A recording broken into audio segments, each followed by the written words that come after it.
오늘부터는 조금 내용이 이제 깊이가 좀 생기는데요. 12쪽 보시면은 그리고 진과는 위에서 4번 5번째 단락이 있죠. 2번 단락이 있죠. 5번째 줄. 그리고 진과는 법계를 진리 궁극적인 상태이며 만물의 근원이라고 해석하는데, 여기는 사시권 하엄경인 보현행법 소를 해석하는 첫머리에 법계에 대해서, 법계란 크고도 크도다 진리의 세계여 만법은 여기에서 시작한다. 공과 유를 다 포함하고 있으면서도 모양이 없고 언어 속에 들어있으면서도 자치가 없구나. 묘유는 오묘한 진리의 세계는 그것을 진계를 얻지만 단지 유만이 아니며, 진공도 공도 그걸 얻지만은 단지 공하지만은 않는구나. 생멸 속에 그것을 얻기 때문에 진상, 진리가 늘 펼쳐진 세계, 진상의 세계이고, 연기 속에 그것을 얻기 때문에 서로 비춰내는 거라고 설파하고 있죠. 그러니까 이 법계의 스케일이 우리 삶 속에 있기도 하지만은 초월에 있기도 하고, 또 초월에 있다고 할 수도 있지만 또 삶 속에 있고, 존재하는 모든 속에 법계가 항상 작용하고 있는 것이다 하는 이야기를 하고 있는 것입니다. 또 이제 진관의 연일초 처음에 보시면은 12조 가운데 아래 보시면은 법계를 중시하면서, 이 법계란 뭐냐? 화엄경에서 가장 근본으로 삼는 까닭으로 법계를 가장 먼저 제시했다. 밑줄을 쫙 쳐보세요. 뭐라 했습니까? 화엄경에서 근본이 뭐라고? 법계다. 법계는 화엄경의 근본이다. 또 모든 경전을 통하는 본체이다. 모든 진리가 공통으로 의지하는 것이 뭐다? 법계다. 그죠? 또 중생의 미오, 중생이 법계를 모르면 중생이 되는 것이고, 깨달으면 부처님이 되거든. 미오의 근본이기 때문에 법계를 가장 먼저 내세웠다. 일체 모든 부처님이 깨달은 것이 뭐냐? 법계를 깨달으신 것이다. 이해되십니까? 네. 또 보살행이 이곳으로부터 나왔다. 보살행, 그러니까 중생구제의 원과 실천이 나왔단 말이지. 어디에서? 법계에서. 부처님께서 처음 성불하여 돈교를 설한 까닭이 뭐냐? 이 이야기는 조금 저를 보시면 되는데, 지난번에 좀 말씀드린 일이 있는데, 부처님이 깨달으셔가지고 가장 먼저 설한 경전이 화엄경이다 말씀 들었죠. 교판 그 경전을 이렇게 뭡니까? 체계적으로 정리하다 보니까 화엄경은 깨달음의 경전, 부처님의 세계를 말씀하신 경전이기 때문에 깨닫자마자 이걸 37일간 21일 동안 7번에 걸쳐가지고 9차례에 걸쳐가지고 설했는데 아무도 못 알아듣더라. 그래서 부처님께서 이 깨달음 세계를 한 명도 못 알아들으니 걱정이다. 차라리 내가 열반에 들어버릴까라고 생각을 하셨는데, 사천왕이 내려와가지고, 범천이 내려와가지고, 부처님, 한 명이라도 알아듣는 사람이 나타날 때까지 우리가 부처님 법을 받들어 모시고 있겠습니다라고 원을 세웠다 그랬죠. 이걸 한자로는 범청권청. 따라할까요? 범청권청. 범천, 즉 하늘나라 천상에 있는 사천왕들이, 범천왕들이 내려와가지고 부처님께 권합니다. 걱정하지 마십시오. 부처님 진리를 반드시 알아먹는 사람이 나타날 겁니다. 그때까지 우리가 목숨 바쳐서 주님 가르침을 보호하고 지키겠습니다라고 사천왕이 맹세했단 말이에요. 그러니까 절에 일주문 가면, 절에 가면 사천왕문 있잖아요. 그냥 폼으로 있는 게 아니고 뭐냐? 우리가 부처님 법을 끝까지 받들어 모시고 수호하겠습니다라고 원을 세운 사람들이거든. 감사한 사람들이죠. 불자들은 지나가면서 인사를 하는데 불자 아닌 사람도 쳐다보고 무섭다 도망가잖아, 그죠? 오늘부터 이제 보시면은 사천왕이 어떤 사람들이다? 부처님 법을 지키고 보호하겠다고 원을 세우면서 딱 지키는 사람들이다, 천신들이다. 그래서 호법선신 그럽니다. 진리를 지켜주는 선한 좋은 신들 아시겠죠? 그러니까 지나가면서 이제 푹 지나가지 말고 합장하면서 감사합니다 한번 해야 될 거 아니겠습니까? 그죠? 그 이제 하면서 사천왕들이 오늘 세우니까 부처님이 드디어 단계를 확 낮춰가지고 가장 알기 쉬운 아함경 문문을 설했다. 좀 알아들으니까 대승의 처음 입문계통인 방등경을 설했다. 또 이제 단계 올려서 공사상을 설한 반야경을 설했다. 그리고 이제 열반하시기 마지막 이제 최후에는 6, 7년 동안 법화경과 열반경을 설했다 해서 부처님이 경전설한 경전의 종류 순서를 화엄시 해볼까? 화엄시, 아함시, 방등시, 반야시, 법화열반시 이게 5개의 시간으로 정합니다. 그런데 여러분들 하루 종일 말하시면서 오늘은 오전에 요 말하고 오후에 요 말하고 저녁에 이 말하고 정해진 게 있습니까? 그죠? 그러니까 이것은 후대에 이제 인도에서 중국으로 불교가 막 들어오고 경전이 들어오고 번역이 되면서 쉽게 말하면 도서관이 있으면은 책들이 막 쌓여 있으면 찾아보기 힘들잖아요. 그래서 중국의 위진 남북조 시대 이후로 특히 수당 시대, 수나라 당나라 때 와가지고 법화경을 연구하는 천태종 학자들, 열반경 연구하는 열반학자들, 화엄 연구하는 화엄학자들, 유식 연구하는 유식학자들이 경전을 종류를 자기 종파, 자기가 배운 걸 중심으로 해가지고 책꽂이 정리를 했어. 하다 보니까 천태 법화 연구한 사람들은 법화 천태가 가장 늦게 설했으니까 최고다 그러고, 화엄종 학자들은 부처님 깨달음의 세계를 깨닫자마자 설했으니까 최고 높은 법문이다. 그죠? 반야계통 경전 정리한 사람들은 아니다. 부처님이 45년 설법 가운데 22년간을 법화경을 반야사상을 설했어요. 반야사상, 반야경, 금강경, 반야경, 그죠? 응? 그러니 제일 핵심은 반야경이다. 그죠? 또 유식이라 연구하신 분들은 아니다. 유식, 마음법 유식 그랬다. 유식이 최고다. 그러니까 각각 자기들이 공부하는, 좋아하는 학파 사람들이 어떤 입장에서 교상 판석, 즉 가르침의 순서를 정하에 따라서 교판이 달라지겠죠. 그죠? 근데 대부분 이제 천태법화나 화엄종 학자들이 말한 것처럼 아까 말씀드린 5가지 오시교판을 많이 사용을 합니다. 일반적으로 화엄경을 설했으니까 화엄시 최초에, 또 그 다음에 아함경을 설했으니까 아함시, 그 다음에 알아먹으니까 방등경을 설했으니까 방등시. 방등경이란 말은 대승 입문 경전들, 대승 촘에 들어갈 대승 경전들이란 말이거든요. 그 다음에 이제 알아먹으니까 반야경전, 반야공사상 깊게 들어간단 말이에요. 그 다음에 이제 말년에 돼가지고서 법화경과 열반경을 설했다라고 해서 오시교판을 내세웁니다. 자, 그런 의미에서 돈교란 말 또 다른 이제 교판은 천태종에서 말한 말인데 장통별원, 장교, 통교, 별교, 원교. 원교 속에 이제 화엄경도 들어가고 법화에 들어가거든요. 이게 장교, 통교, 별교, 원교, 장통별은 그러는데 그 원교 가운데 또 한 단계 높여가지고 돈교를 써요. 돈교. 돈이란 말은 우리가 들어보셨죠? 돈오 돈수냐, 돈오 점수 들어보셨죠? 돈이란 말은 즉시 바로 깨달음이다. 초발심시 변정각이 그런 말이거든요.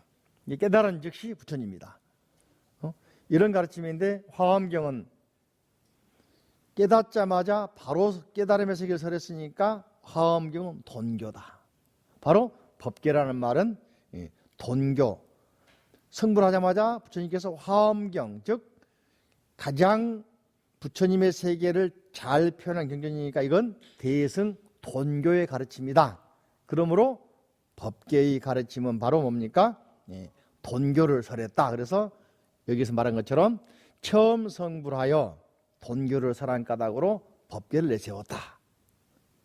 이 교판이 문제가 또 이것만 가지고도 강의하면은 이제 한참 이야기해야 되는데 짧게 말하면은 이런 과정이 있습니다. 그래서 돈교란 말 나오면 참선에서만 돈교 나온 게 아니라 이론적으로는 천태종이나 화엄종에서 돈교란 말이 나와가지고 이게 선종의 선사들의 영향 줘가지고 이게 이제 돈오 돈수냐 점수냐 실제로 청령 진가 스님이랄지 요번에 제자였던 종밀 스님 같은 경우는 말이죠. 7대 돈오 7종류의 돈오 점오에 대해서 설명을 하고 있습니다. 이런 이론적 기반을 가지고 선종에서 돈오냐 점오냐 물론 이제 이런 돈점이라는 말이 처음 나온 것은 그죠? 420년경 구마라집바라고 하는 스님이 계셨죠. 금강경을 번역한 스님 구마라집, 구마라습 그러기도 하고 구마라지바 그러기도 하고 인도말은 구마라지바 보통 우리 한자로는 구마라습 이렇게 번역을 합니다. 한자로는 이분이 유마경도 번역을 하고 금강경 번역도 하고 법화경 번역도 했는데 이분 제자였던 도생 길도자 나생기 도생이라는 스님이 있었어요. 구마라지바 스님의 제자는 수천 명인데 그 가운데 4명의 사철 그래가지고 뛰어져 있었거든요. 그중에 한 분이 도생이라는 분인데 그분이 도노에 대해서 이야기를 개념 설명을 처음 하셔. 그러니까 여기 나오는 진관 스님보다는 420년 30년경 사신 분이니까 5세기 초잖아요. 진관 스님보다는 약 350년 빨라 세대가. 한참 전에 중국에서 도노, 점오 이런 말 나왔단 말이죠. 근데 체계적으로 이론적으로 도노, 점오에 대해서 7종류로 설명한 사람은 청량서 진관 스님이에요. 그죠? 7대 도노, 도노 돈수, 도노 점수, 점오 돈수, 점오 돈수 이렇게 하면서 그죠? 그것이 나중에 이제 이론화되면서 선종에서는 본격적으로 도노 돈수냐 점수냐, 도노가 먼저 도노 점수, 도노 돈수, 점오 점수, 점오 돈수, 수오 일시, 해오 일시 어려워지는데 이렇게 막 말이 나온단 말이죠. 이런 이론들이 바로 화엄에서 더 체계적으로 이론이 나온단 말이죠. 자, 그래서 또 하나는 여타 경전에서는 점교를 설하는 것과 다르다. 이게 화엄은 도노, 부처님이 깨닫자마자 화엄경 설했으므로 돈설이다. 돈설. 도노의 깨달음의 세계의 법문이다. 그러니까 다른 경전들하고는 차별화가 있다 없다? 있다. 그래서 진관국사는 뭡니까? 법계야말로 도노를 가장 잘 표현한 개념이다.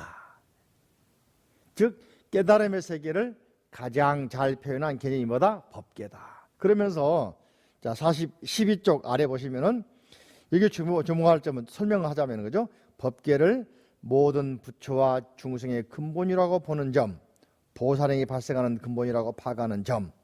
이것은 화엄경 전통설이었던 서안에 있던 종남산 이제까지의 장안 근교에 있던 도심 근처에 있던 다시 말하면 당나라 수도권에 있던 종남산에 있던 전통 화엄설과 다른 오대산에 올라가셔가지고 영변이랄지 해탈 이통현으로 이어오는 보살행의 실천사상의 화엄경을 이어받은 진관 스님에 의해서 이런 법계의 해설이 가능했던 것이다. 조금 어렵습니까? 내용이? 이해가 되시죠? 진관 스님이 서안의 종남산은 지금의 서안 옛날 장안이죠. 종남산에서 화엄 사상을 다 배운 다음에 다시 40대 돼가지고 오대산에 올라가셨다. 또 다른 80권 화엄경을 해설한 보살행을 중시하는 영변, 해탈, 이통현으로 내려오는 화엄상을 배우고 거기서 80권 화엄경에 대한 해설서인 화엄경 소초를 썼다. 그리고 강의를 했다. 그때 배운 게 이론 중심의 장안, 수도권 중심의 이론 중심의 사상 중심의 화엄을 오대산 올라가셔가지고 실천을 중시하는 화엄과 접목시켜가지고 동시에 완성하신 분이다. 조금 이해 가능합니까? 그런 곳이 바로 중국의 오대산인데, 거기서 공부하고 오셔가지고 한국 돌아와서 황룡사 구층탑 세우고, 그죠? 그러고서 당신이 공부했던 거 생각하면서 우리 한반도에도 문수보살 상주하신 곳이 어디가 있나 둘러보면서 보니까 동북 쪽에 있는 오대산, 화엄경에 나온 것처럼 동쪽 북쪽 사이 동북 쪽에 청량산이 있으니, 그죠? 문수보살이 상주하면서 법을 설한다는 내용이 나오거든, 화엄경에. 보살 주처품에 저번에 말씀드렸죠. 거기에 이제 비교하면서 이곳이 바로 그곳인가 하고 산 이름을 오대산이라고 지었단 말이지. 그리고 사리도 모셔놓고 지금은 정멸복음 그러잖아요. 거기가 그 유소에 있는 곳입니다. 그러니까 자, 그래서 다시 12쪽 맨 아래 단락 보십니다. 법계는 모든 부처와 중생의 근본이다. 법계를 깨달으면 부처님, 못 깨달으면 중생. 이해되십니까? 바꿔 말하면 마음이다. 마음.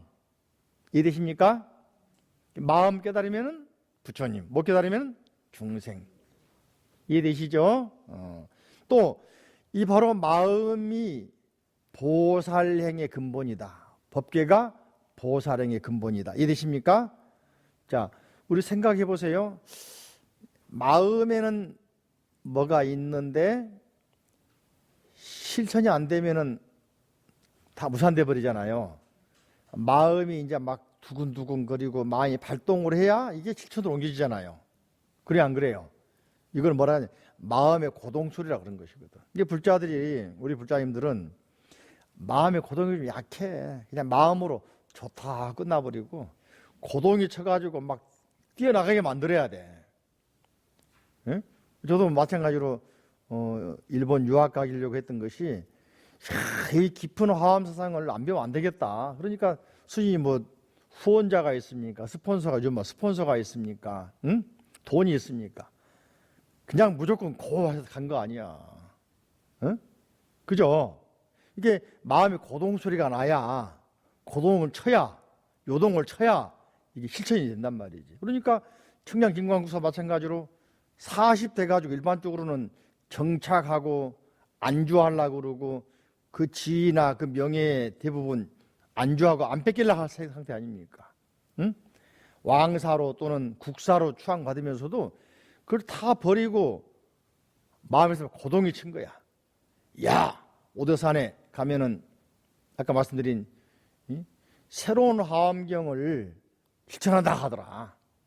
그리고 80권 화엄경이 번역되면서 측천무라는 유황 때 돌에다 새긴, 여기 앞에 사진 나와 있었죠? 돌석경 표지 나와 있어. 돌경전, 화엄경전 있다 하더라.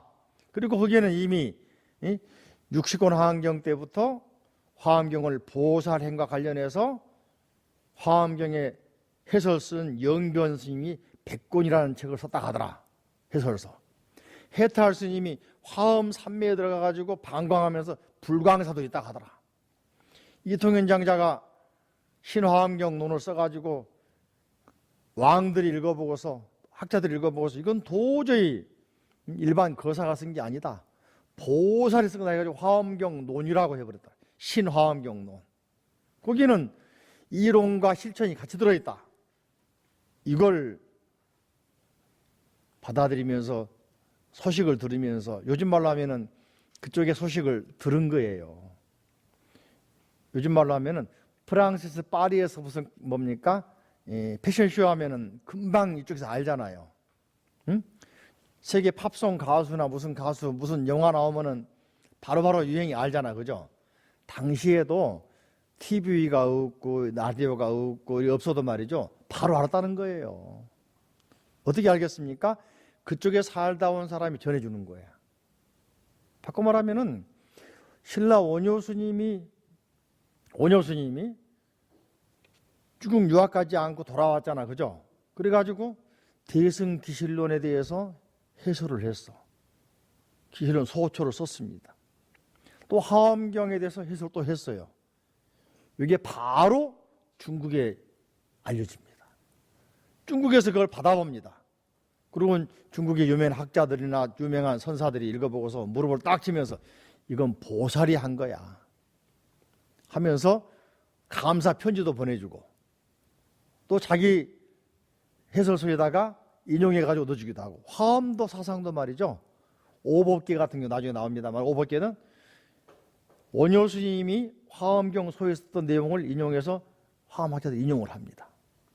그러면서 거기다가 해동소에서 나왔다고, 이렇게 즉 원효 스님이 해설한 거라고 또 친절하게 주에다 넣어줍니다. 요즘 말하면 표절이 아니고 근거를 제시해 준 거야. 그렇죠? 그러니 당시에도 요즘처럼 말이지 매스컴이 없어도 그런 학문적이나 사상이나 유행을 알았단, 빨리빨리 알았단 말이죠. 그러니까 의상 스님도 신라 계시면서 중국에 새로운 학문이 들어왔다, 불교가 들어왔다 그러니까 목숨 걸고 유학하잖아요. 아까 말씀드린 어떻습니까? 마음이 고동을 치는 거야, 고동을. 그죠? 여러분도 아마 법계 연기 어려운 줄 알면서 고동을 쳐서 온 거잖아. 내 말 틀린가요? 맞죠? 그죠? 그러니까 이런 법계 연기 강의는 그런 고동이 막 치지 않으면 못 들어. 들어도 잊어버리고 막막하고 못 알아들어요. 좀 다음 시간에는 좀 빡빡한 느낌이 들 건데, 그죠? 자, 그래도 우리는 어떻습니까? 원을 세워서 반드시 배우고야 말겠다. 그러니까 뭡니까? 법문무량 서원학.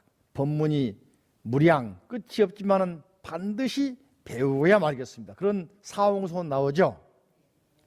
돼 있죠? 준비돼 있죠? 그죠? 돼 있습니까? 고동이 막 칩니까? 자, 그런 의미에서 법계라고 하는 것은 부처와 중생의 근본이요 보살의 근본이다. 자, 13쪽으로 옵니다. 이 법계의 이치에 대해서 당시 왕, 현종했던 왕, 그죠? 현종 왕이 제 기간이 805년, 821년인데 지난번에 말씀드린 것처럼 진관 스님은 9명의 왕 시대를 살았다.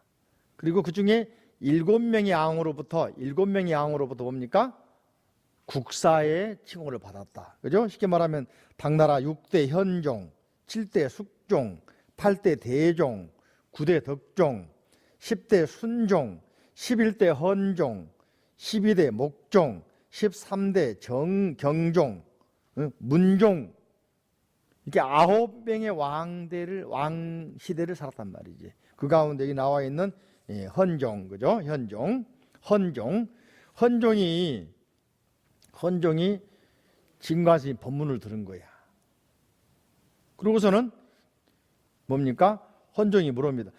스님, 국사님 또는 스승님, 화엄 법계란 무엇입니까? 그러니까 자, 13쪽 보세요. 네 번째 줄.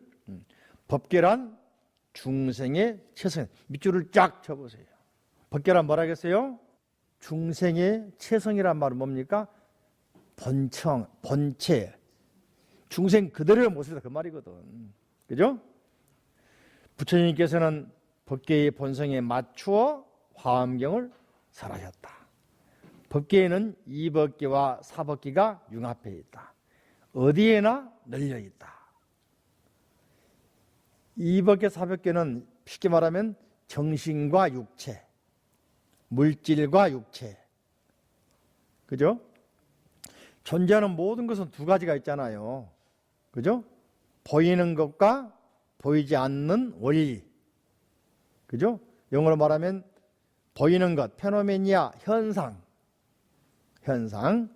또 원리, 프린시펄 그러지 않습니까? 두 가지가 항상 있다. 이걸 이제 유교에서는 배워가가지고 주자라고 한 사람이, 그죠? 주자.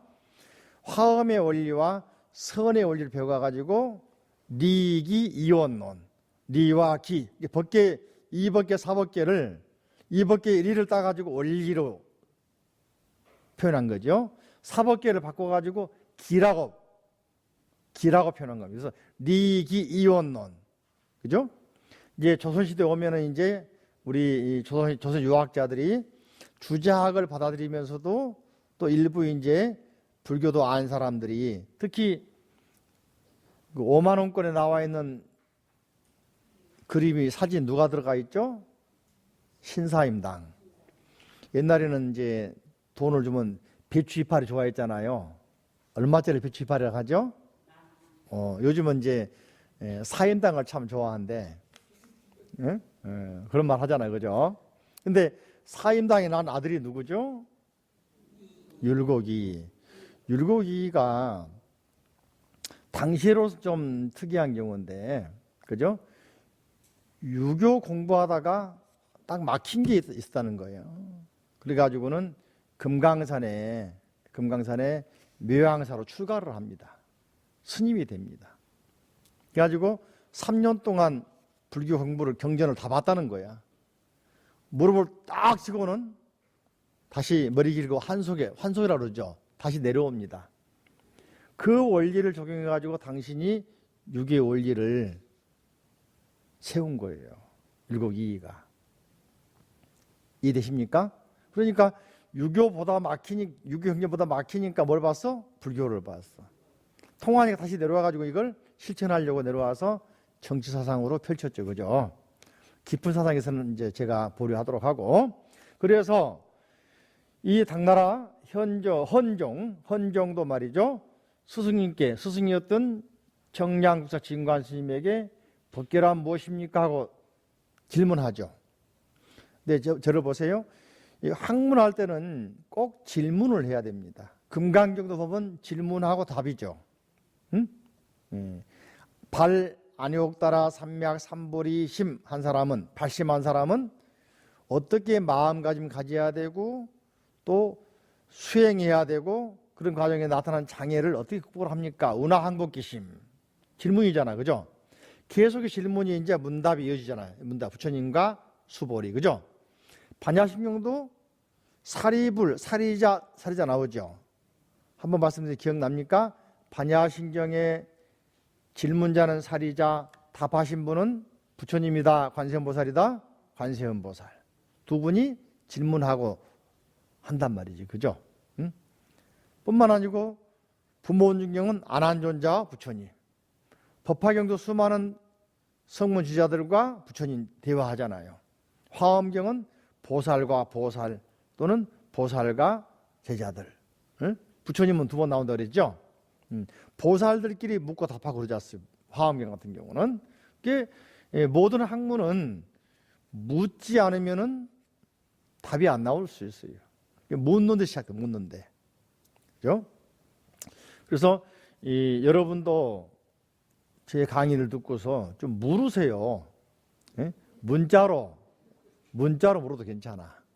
이메일도 괜찮아. 우리 홈페이지 들어오면 이메일 주소 있으니까. 그리고 지금 그 강의했던 나눠드린 자료들 전부 다 정각사 홈페이지 들어오시면은 자유 게시판에 위에 보면은 법회 공부에 다 올려놨습니다. 그러니까 책을 안 사셔도 다운받아 볼 수가 있어. 누구든지. 예. 또 책이 시중 판매한 것도 아닙니다. 내가 편집을 했기 때문에, 그죠? 그래서 요즘은 시대가 그런 시대니까 인터넷 이용해가지고 홈페이지에서 다운받아 볼 수 있도록, 인쇄할 수 있도록 해놨습니다. 그죠? 사진도 다 올라가 있습니다. 추가 자료 다 들어가 있습니다. 그러니까 필요하신 분들은 활용하시면 됩니다. 정각사 검색하면 네이버나 다음에 맨 위에 올라오게 되어 있어.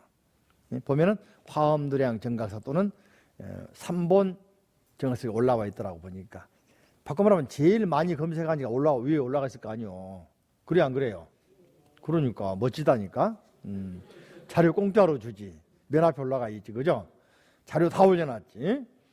그래서 이 진관 스님이 법계는 니와 사, 이법계, 사법계, 이법계가 융합해 있으면서 이 우주 세계, 내 마음을 뿐만 아니고 우주 세계에 어디에나 널려 있는 것이다. 그죠? 눈만 뜨면 볼 수 있다. 마음만 열면 볼 수 있다. 그죠? 또 진관은 자 13쪽 두 번째 달라. 화엄경의 현종은 왕 이름이 아니고 가장 심오한 진리를 현종 그랬어요. 현종 왕 이름도 현자가 틀리지, 그죠? 화엄 현자는 거물현, 나중에 나옵니다만은 노자 도덕경에서 현지 우현할 때 현자는 거물현인데, 여러분들 전깃불이 없는 검은 어두운 세계에서 사물이 분간할 수 있어요, 없어요? 그 세계를 오묘하다, 심오하다, 가장 깊은 진리를 현 그러거든. 종, 근본이 된다. 그래서 현종 그러면 진리의 가장 심오하고 오묘한 상태를 현종 표현한단 말이죠. 이 화엄경의 현종, 가장 심오한 진리, 즉 근본을 뭐라 하겠냐? 법계라고 파악을 했다. 그리고 그 이유로는 연기, 법계, 부사일을 종으로 삼기 때문에, 이 연기는 연기인데 법계 연기, 이것이야말로 불가사의하다. 생각으로 말로 표현할 수도 없고 잡을 수도 없고 그릴 수도 없고, 그죠? 여러분 마음을 그릴 수 있나요? 마음을 잡을 수 있나요? 마음을 표현할 수 있나요? 그런 것처럼 법계라는 것도, 그죠? 잡을 수도 그릴 수도 표현할 수도 없는 세계를 뭐라고 한다? 법계라고 한다. 그걸 가장 근본으로 삼고 있다 했습니다. 그래서 연희초에서는 뭐라 했냐면은 모두 법계를 논하여 불법의 근본을 삼은 까닭이라고 했고, 또 여기서도 이제 법계를 불법의 대종이라고 했다는 걸 알 수가 있는데요. 또 아래 보시면은 법계의 종류는 네 수로 나눴다, 그죠? 따라할까요? 사법계, 이법계, 이사무예법계, 사사무예법계. 이것은 이제 기본적으로 네 가지로 표현한 것은 화엄학자인 청량진관에 의해서 사법계, 이법계, 이사무예 또는 사리무예법계, 사사무예법계 네 가지 법계를 설했는데, 요 가운데 가장 핵심은 뭐냐? 사사무예법계. 이것을 나중에 이제 기회가 되면 여러분들이 잘 따라오고 반응이 좋고 그러면은 또 요청이 있으면은 법계 2에서 다룰 생각인데, 이걸 10편문 그럽니다. 10편문 10가지 가장 심오한 법계, 그렇게 말하고 있죠. 이 10편문의 원리는 교재 앞으로 한 페이지, 두 페이지 넘겨 보시면은, 그죠? 16쪽 보시면은 문 선생님 한번 읽어본 일이 있는데 10가지 나와 있습니다. 16쪽 보시면은 아래에서 6번째 보면 가로쳐 가지고 제법 상적 자제문 찾았습니까? 따라할까? 제법 상적 자제문, 광협 자제 무예문, 그 아래쪽 나와 있죠? 광협 자제 무예문,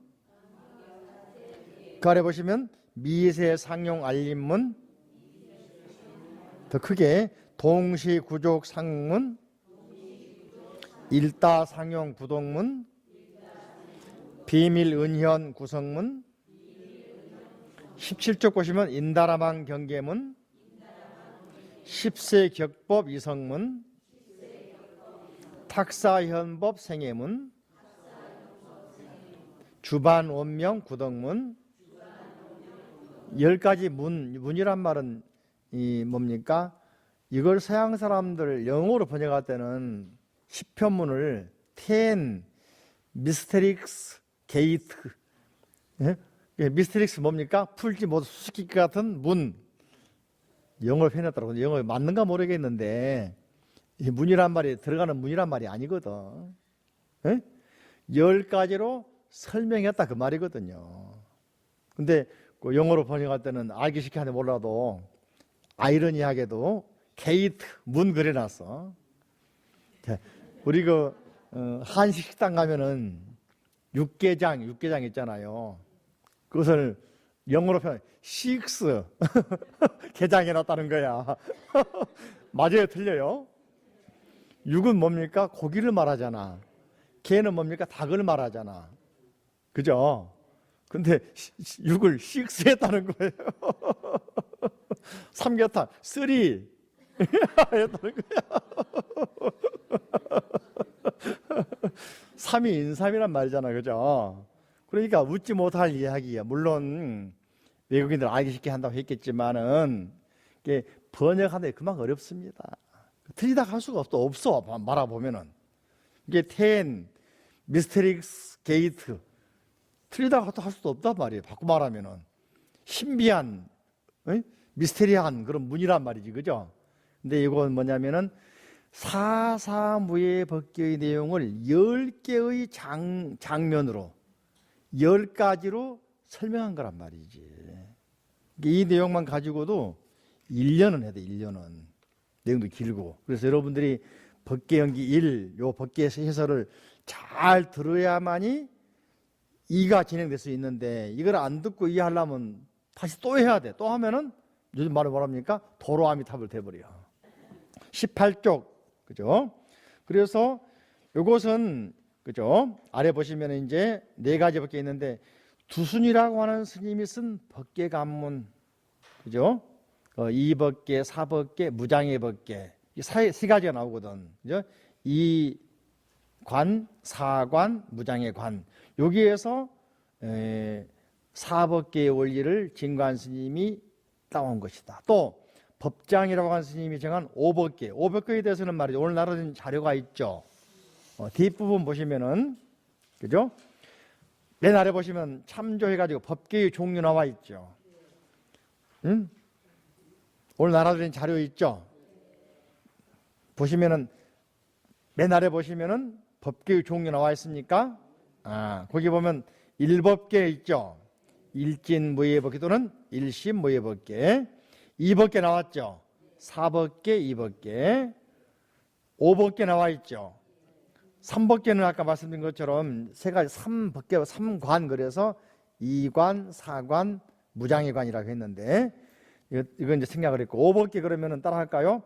법법계, 임법계, 임법구룡법계, 임법구민법계, 무장의 법계. 또 능입법계에서는 또 법법계, 법계신, 법계신, 지법계, 구법계, 민법계, 원법계. 그래서 5법계를 2가지로 설명을 하고 있습니다. 또 다른 방식 설명도 한 가지가 있는데 그건 제가 뒤에 나오는 생각을 했습니다. 또 법계를 10가지로 보는 경우 10법계라고 그럽니다. 따라할까요? 정보법계, 의보법계, 현상법계, 표의법계, 언설법계, 의리법계, 어병법계, 설왕인법계, 결자분법계, 추승진법계. 이런 식으로 법계 종류를 다양하게 설명을 하고 있죠. 그 가운데 핵심은 4가지 사법계다. 사법계. 영어로 말하면 4가지. 그죠? 다르마 다투. 다르마라는 말 인도 말이죠. 다르마, 달마. 다투. 경계, 계자. 그래서 4다르마 다투라고 표현하죠. 영어로는 말하자면은 설명할 때 우리가. 다시 말하면 4가지 진리를 표현하는 방법. 진리를 4가지로, 법계를 4가지 나누는 방법. 그죠? 생각할 수 있고 만질 수 있고 그릴 수 있는 방법, 사법계.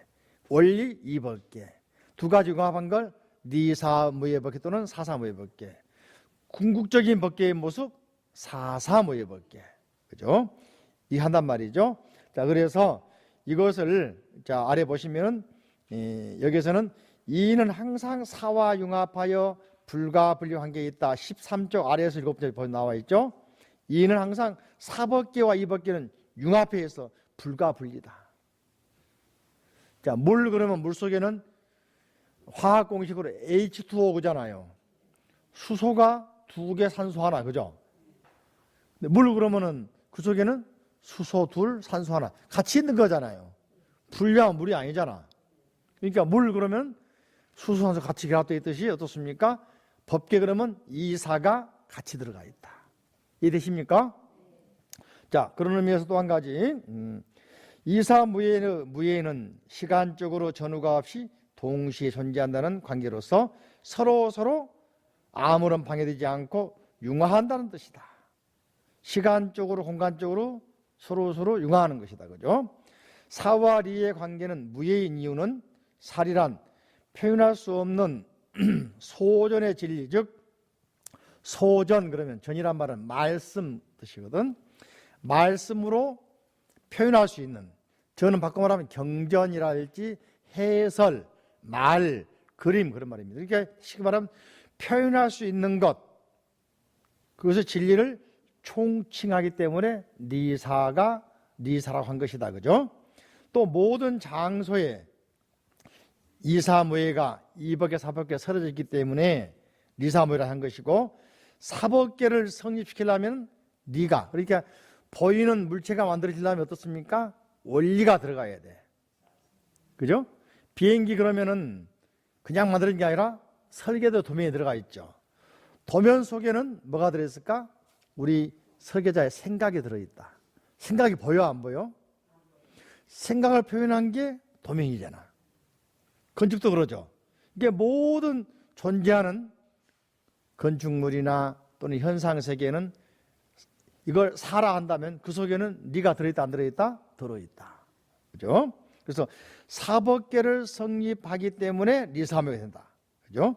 그래서 이것을 리사무예를 이해를 해야, 그러니까 사법계, 이법계, 리사무예법계를 이해해야만이 사사무예법계를 이해할 수가 있다. 사사무예란 말은 바꿔 말하면 현상과 현상, 사물과 사물 관계인데 여기에 내면 속에는 원리, 이치가 포함되어 있다. 이해되시죠?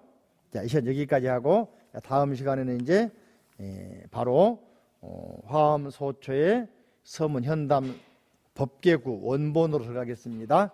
자, 합장하시고, 자, 부처님 감사합니다. 주님 가르침에 감사합니다. 스님 감사합니다.